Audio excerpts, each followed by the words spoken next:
Hallo Freunde! Heute werden wir Deutschland mit den Augen von Ausländern entdecken. In diesem Video wirst du Deutschland aus der Sicht eines Ausländers entdecken. Wenn Sie bereit sind, lassen Sie uns gemeinsam einen Blick auf die verborgenen Aspekte und überraschenden Fakten Deutschlands werfen. Vergessen Sie, was Sie über Deutschland wissen. Was kommt Ihnen als erstes in den Sinn, wenn Sie an Deutschland denken? Autogiganten, kaltes Bier, strenge Regeln? Aber Deutschland ist viel mehr, als es scheint. Deutschland ist eine Überraschungskiste mit seinen Regeln und versteckten Geheimnissen. Nun, lassen Sie alles, was Sie über diesen Ort wissen, beiseite. Denn seien Sie bereit, schockierenden Tatsachen ins Auge zu sehen. Wusstest du, dass es in Deutschland verboten ist, am Sonntag Wäsche zu waschen? Ja, Sie haben richtig gehört. An Sonntagen gilt in Deutschland das Ruhegesetz. Und sogar Waschmaschinen dürfen keinen Lärm machen. Aber was ist mit, gilt es in Deutschland als unhöflich, jemandem beim Spazierengehen in die Augen zu schauen? Das Sitzen auf dem Rasen in einem Park kann in Deutschland sogar verboten sein. Ja, in einigen Regionen ist es verboten, in öffentlichen Bereichen wie Parks auf dem Rasen zu sitzen. Der Grund dafür ist, dass die Öffentlichkeit den natürlichen Lebensraum in diesen Gebieten nicht stören darf. Aber halt, das ist erst der Anfang, denn Deutschlands seltsame Gesetze und vorgeschriebener Lebensstil beschränken sich nicht auf diese.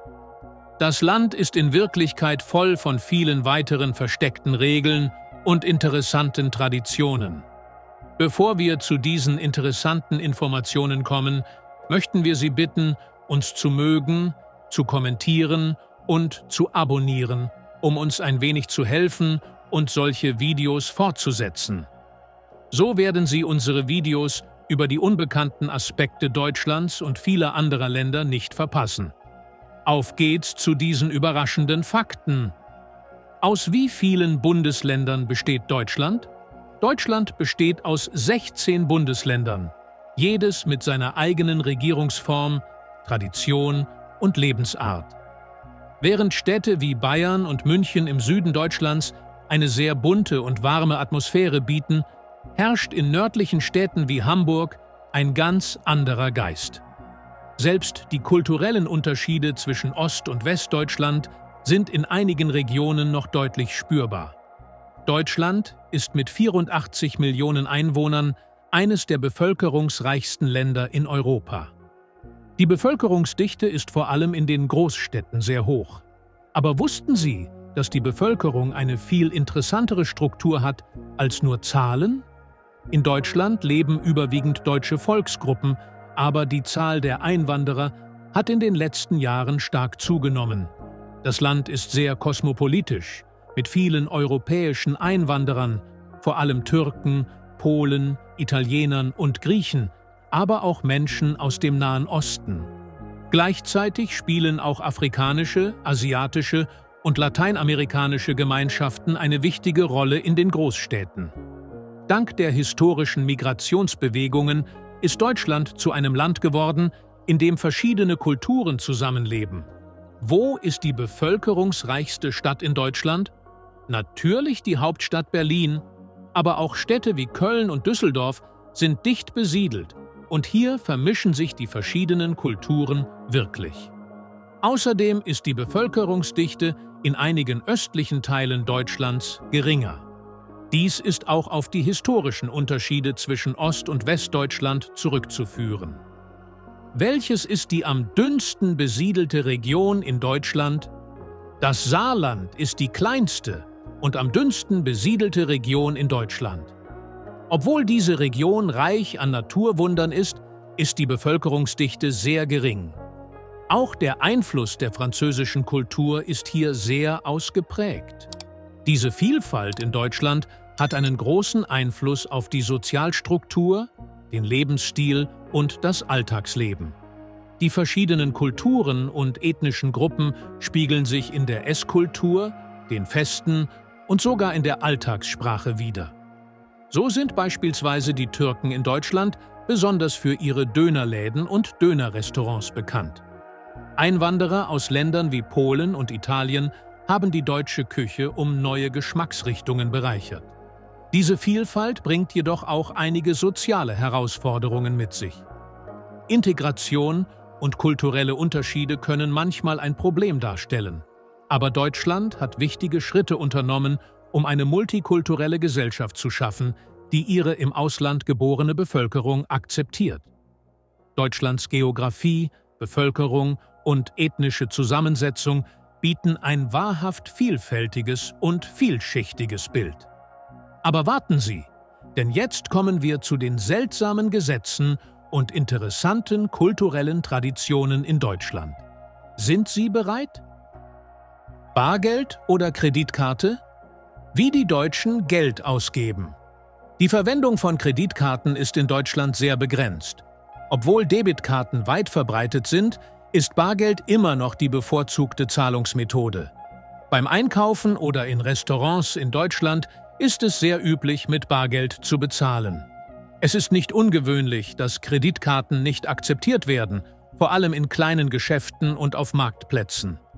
Die Deutschen neigen dazu, ihr Geld kontrollierter auszugeben und wollen daher den Überblick über ihre Ausgaben behalten, indem sie mit Bargeld bezahlen. Wenn Sie sich also entschieden haben, in Deutschland zu leben, ist es sehr wichtig, Bargeld dabei zu haben. Warum ist es so schwierig, eine Wohnung zu mieten? Deutschland besticht durch seine hohe Lebensqualität und seine starke Wirtschaft. Für diejenigen, die eine Wohnung mieten wollen, kann dies jedoch eine kleine Herausforderung darstellen. Das Mieten einer Wohnung in Deutschland ist hart umkämpft und sehr gefragt. Bevor ein Haus vermietet wird, führen Vermieter in der Regel ein umfassendes Bewerbungsverfahren durch. Dokumente wie Kreditwürdigkeit, Einkommensverhältnisse und Reinigungsnachweise können verlangt werden. Aus diesem Grund kann die Wohnungssuche in Deutschland recht schwierig sein, vor allem in Großstädten. Bevor Sie eine Wohnung mieten, ist es sinnvoll, sich frühzeitig zu bewerben und Ihre Unterlagen vollständig vorzubereiten. Wie werden Ausländer in Deutschland aufgenommen? Deutschland ist eine multikulturelle Gesellschaft und beherbergt viele Ausländer. Einige Mitglieder der einheimischen Gesellschaft können jedoch gegenüber Ausländern distanzierter sein. Vor allem in den östlichen Teilen Deutschlands ist eine eher zurückhaltende Haltung gegenüber Ausländern zu beobachten. In Westdeutschland hingegen herrscht eine aufgeschlossenere und tolerantere Atmosphäre. Im Allgemeinen wird Ausländern in Deutschland jedoch mit Respekt und Toleranz begegnet. Einwanderer und Ausländer sind ein wichtiger Teil des sozialen Gefüges in Deutschland. Und es gibt eine große Vielfalt an Kulturen in diesem Land. Sind die Deutschen wirklich so ernst und streng? Die meisten Menschen in Deutschland können als streng und ernst bezeichnet werden. Vor allem bei der Arbeit und im öffentlichen Raum sind die Menschen oft sehr diszipliniert und organisiert. Im gesellschaftlichen Leben können die Deutschen aber auch sehr wohlwollend und freundlich sein. Wenn sie sich langsam öffnen, können sie eine freundliche und fröhliche Atmosphäre schaffen. Selbst in Umgebungen, in denen die deutsche Disziplin im Vordergrund steht, herrscht bei gesellschaftlichen Ereignissen eine lustige und entspannte Atmosphäre. Die Deutschen mögen also nur äußerlich kalt erscheinen, aber in Wirklichkeit sind sie aufrichtig und fröhlich. Obwohl Deutschland als gesetzestreue Gesellschaft bekannt ist, sind einige Gesetze so seltsam, dass Sie vielleicht überrascht sein werden, von ihnen zu hören. Einige der Gesetze in Deutschland sind so, wie man sie in anderen Ländern nie antreffen würde. Und ja, einige von ihnen sind wirklich sehr interessant. Gilt ein Kissen als Waffe? Ja, Sie haben richtig gehört. In Deutschland können sogar Haushaltsgegenstände wie Kissen als Waffen anerkannt werden, insbesondere beim Betreten von Privaträumen. Wenn jemand ein Kissen als Drohung benutzt, kann es als gewalttätiger Gegenstand betrachtet werden. Stellen Sie sich vor, wie es wäre, wenn ein Kissen benutzt würde, um einen Krieg zu beginnen. Ist es verboten, am Sonntag Wäsche zu waschen? In Deutschland ist es generell verboten, am Sonntag Lärm zu machen. In den meisten Städten besteht sonntags ein Ruhegebot. Das bedeutet, dass Dinge wie das Laufenlassen der Waschmaschine, die Benutzung von Elektrogeräten oder das Hören von lauter Musik verboten sein können. In manchen Gegenden ist es sogar verboten, auf Balkonen zu lärmen, weil es die öffentliche Ruhe stört.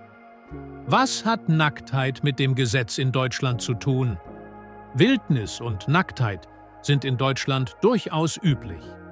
In einigen Bundesländern ist es gesetzlich geschützt, nackt an den Stränden von Baresel, in Teichen und Parks herumzulaufen. Nacktheit im privaten Bereich ist akzeptabel, aber es ist wichtig, das öffentliche Empfinden im öffentlichen Raum zu respektieren. Sind die Deutschen wirklich so ernst und streng? Deutschland mag ein sehr ernstes Land sein, wenn es um Regeln und Disziplin geht, aber das bedeutet nicht, dass sie nicht auch gesellig und lustig sein können. In Deutschland ist Ordnung am Arbeitsplatz und auf der Straße sehr wichtig, aber im Privatleben sind die Menschen sehr entspannt und gesellig. Berlin zum Beispiel ist zu einer freien Zone für junge Leute und Künstler geworden. Partys, Festivals, Straßenkunst. In Deutschland gibt es immer Kreativität und Originalität. Ja, die Deutschen können diszipliniert sein, aber sie haben auch gerne Spaß. Besessenheit von der Stille. Was passiert, wenn man zur falschen Zeit Lärm macht? Die Kultur der Stille ist in Deutschland sonntags besonders ausgeprägt. Da der Sonntag ein Ruhetag für die Bevölkerung ist Lärmen streng verpönt. Besonders streng sind die Lärmverbote in Mehrfamilienhäusern und Gemeinschaftsräumen. Wenn Sie zur falschen Zeit laut sprechen, können Sie angezeigt und mit einem Bußgeld belegt werden. Was ist mit einer lauten Party? Besonders in Wohnungen kann dies eine ernste Angelegenheit sein. Denken Sie also daran, dass Sie sich auch im gesellschaftlichen Leben in Deutschland ruhig verhalten müssen. Wie sind die zwischenmenschlichen Beziehungen in Deutschland? Die Deutschen sind im Allgemeinen sehr direkte und klare Menschen. Es ist normal, dass sie ihre Meinung zu einer Sache äußern. Das ist aber keine Unhöflichkeit, sondern Ehrlichkeit. Außerdem ist der persönliche Freiraum in Deutschland sehr wichtig. Das Privatleben wird respektiert. Und jeder muss seinen eigenen Freiraum respektieren. Deutsche können also oft verschlossener sein, aber das bedeutet nicht, dass sie nicht aufrichtig und freundlich sein können. Wenn du einen deutschen Freund findest, triffst du einen sehr loyalen und hilfsbereiten Menschen. Wie ist die Esskultur in Deutschland? Die Essenskultur in Deutschland ist sehr reichhaltig und vielfältig. Wenn man an Deutschland denkt, denkt man normalerweise an Wurst, Brot und Bier. Deutschland bietet aber noch viel mehr Möglichkeiten, was das Essen angeht. Während in Bayern Brezeln und Schnitzel sehr beliebt sind, stehen in Hamburg Meeresfrüchte und Fischgerichte im Vordergrund. Darüber hinaus hat jede Region in Deutschland ihre eigenen traditionellen Spezialitäten. Die lokale Küche bietet in jedem Bundesland eine andere Geschmacksreise. Was machen die Deutschen im Urlaub? Die Deutschen lieben Urlaub und nutzen ihren Jahresurlaub ausgiebig. Natururlaub und Camping sind in Deutschland sehr verbreitet. Gleichzeitig sind die Sommerferien in Deutschland eine Zeit, in der das gesellschaftliche Leben lebendig wird und Feste organisiert werden. Veranstaltungen wie das Oktoberfest und die Weihnachtsmärkte nehmen einen wichtigen Platz im deutschen Kulturkalender ein. Moderner Lebensstil in Deutschland. Schließlich ist Deutschland ein Land, das sowohl die Spuren der Vergangenheit trägt, als auch das moderne Leben umarmt. Dieses Gleichgewicht ist die Essenz der deutschen Lebensart. Auf der einen Seite gibt es traditionelle Feste, auf der anderen Seite technologische Entwicklungen und innovative Projekte. In Deutschland können Sie ein Essensfest besuchen und gleichzeitig an einem Seminar über Robotik teilnehmen. Die deutsche Kultur und Lebensart ist wirklich vielschichtig und facettenreich. Dieser kulturelle Reichtum ist einer der Eckpfeiler der blühenden Gesellschaft in Deutschland. Nachdem Sie nun ein gutes Verständnis für diese kulturellen Unterschiede haben, lassen Sie uns einen Blick auf einige der interessantesten Städte und Regionen in Deutschland werfen. Sind Sie bereit? Deutschland ist nicht nur durch Industrie und Technologie geprägt, sondern auch durch seine historische und kulturelle Vielfalt. Jede Stadt in Deutschland hat ihren eigenen Geist und ihre eigene Geschichte. Wenn Sie Deutschland entdecken wollen, sollten Sie unbedingt einen Blick auf die Erlebnisse werfen, die die verschiedenen Städte bieten. Berlin ist nicht nur die Hauptstadt von Deutschland, sondern auch eine Stadt, in der Geschichte und Moderne zusammenleben. Die Berliner Mauer und das Holocaust-Mahnmal zeugen von der dunklen Geschichte der Stadt, während die Kunstgalerien, Tech-Start-ups und die ganzjährigen Festivals im Bezirk Mitte die Stadt zu einem Zentrum der modernen Kultur gemacht haben. In Berlin sind die Spuren der Vergangenheit mit einem innovativen Lebensstil verwoben. Beliebte Hotspots wie Speakeasies und alternative Musikszenen machen die Stadt auch zu einer Stadt mit freiem Geist. München oder Hamburg? Völlig unterschiedliche Städte. München und Hamburg sind die beiden größten Städte in Deutschland, aber jede hat ihren eigenen Charakter. München, die Hauptstadt der Region Bayern, ist bekannt für ihre Nähe zu den Alpen, das Oktoberfest und die bayerische Küche. Die Stadt zeichnet sich durch luxuriöses Wohnen und traditionelle deutsche Kultur aus. Hamburg hingegen, die Hafenstadt Deutschlands, ist eine viel kosmopolitischere, maritimere und modernere Stadt. Hamburgs Kanäle und moderne Gebäude rund um den Hafen bieten eine ganz andere Atmosphäre. Während München eine traditionelle deutsche Stadt ist, hat Hamburg als globales Handelszentrum eine ganz andere Dynamik. Warum sind Kleinstädte so beliebt? Neben den Großstädten sind in Deutschland auch die Kleinstädte sehr beliebt. Diese Städte bieten traditionelles deutsches Leben und eine gemütliche Atmosphäre. Die Stadt Rothenburg, ob der Tauber zum Beispiel, ist berühmt für ihre mittelalterlichen Gebäude, ihre steinernen Straßen und ihre Antiquitätenläden. Heidelberg hat mit seinen historischen Gebäuden am Flussufer am Fuße der Bayerischen Alpen ein elegantes Aussehen. Kleine Städte können ein großartiges Ziel für diejenigen sein, die das traditionelle deutsche Leben entdecken möchten. Die Städte und Regionen Deutschlands bieten eine reiche Geschichte, Kultur und natürliche Schönheit. Jede Region bietet eine andere Erfahrung und Geschichte und verspricht eine faszinierende Reise mit der Vielfalt, die sie denjenigen bietet, die Deutschland erkunden wollen. Nun können wir uns dem nächsten Thema zuwenden. Unbekannte Fakten über das Oktoberfest. Das Oktoberfest ist das größte und bekannteste Fest in Deutschland. Aber sind Sie sicher, dass Sie die Geschichte und die Traditionen dieses Festes kennen? Hier erfährst du viel mehr, als du bisher über das Oktoberfest gehört hast. Warum beginnt das Fest eigentlich nicht im Oktober? Interessanterweise beginnt das Oktoberfest zwar im Oktober, aber eigentlich schon im September. Das Fest wurde erstmals 1810 zu Ehren der Hochzeit von Prinz Ludwig und Prinzessin Therese gefeiert und begann Anfang Oktober. Aufgrund des wärmeren Wetters gegen Ende des Sommers beschloss man jedoch, das Fest im September zu beginnen. Dies wurde im Laufe der Zeit zu einer Tradition und das Oktoberfest begann weiterhin Ende September. Das Fest dauert jedes Jahr etwa 16 bis 18 Tage. Wie viele Liter Bier werden bei diesem Fest getrunken? Das Oktoberfest ist ein Paradies für Bierliebhaber. Während des Festes kommen mehr als 7 Millionen Besucher und diese riesige Menge trinkt etwa 7 Millionen Liter Bier. Die bekanntesten deutschen Biermarken bieten auf dem Fest spezielle Oktoberfestbiere an. Das Oktoberfest ist ein Spiegelbild des kulturellen Erbes und des gesellschaftlichen Lebens in Deutschland. Jedes Jahr werden Menschen aus der ganzen Welt von diesem einzigartigen Fest in den Bann gezogen. Wenn Sie einmal in Deutschland sind, ist das Oktoberfest nicht nur ein Bierfest, sondern auch eine gute Gelegenheit, die deutsche Kultur und Geschichte kennenzulernen. Die Zukunft von Deutschland. Nimmt die Bevölkerung ab? Obwohl Deutschland eines der wirtschaftlich stärksten Länder der Welt ist, könnte es in Zukunft vor einigen demografischen Herausforderungen stehen. Die Entvölkerung war in den letzten Jahren eines der größten Probleme in Deutschland.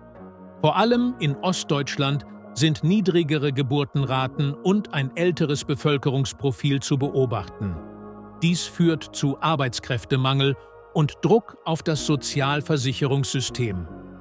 Die deutsche Regierung versucht jedoch, dieses Problem mit Maßnahmen wie der Aufnahme von Zuwanderern und der Förderung der jungen Bevölkerung zu lösen.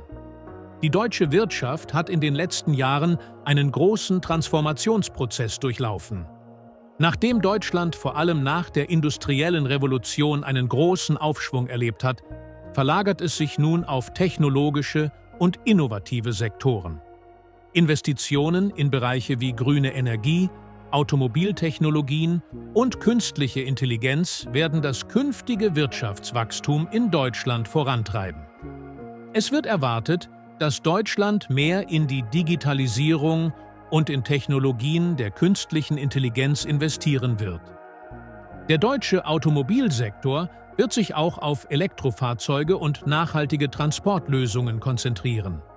Sektoren der nächsten Generation wie Robotik, Biotechnologie und Weltraumforschung werden ebenfalls eine wichtige Rolle für die Zukunft Deutschlands spielen. Was halten Sie von den interessanten Fakten und Zukunftsprognosen, die Sie in diesem Video erfahren haben? Vergessen Sie nicht, Ihre Meinung mit uns in den Kommentaren zu teilen. Vergessen Sie nicht, den Kanal zu mögen, zu kommentieren und zu abonnieren, um mehr von diesen interessanten Informationen und mehr zu erhalten. Wir werden weiterhin die faszinierende Welt Deutschlands erforschen.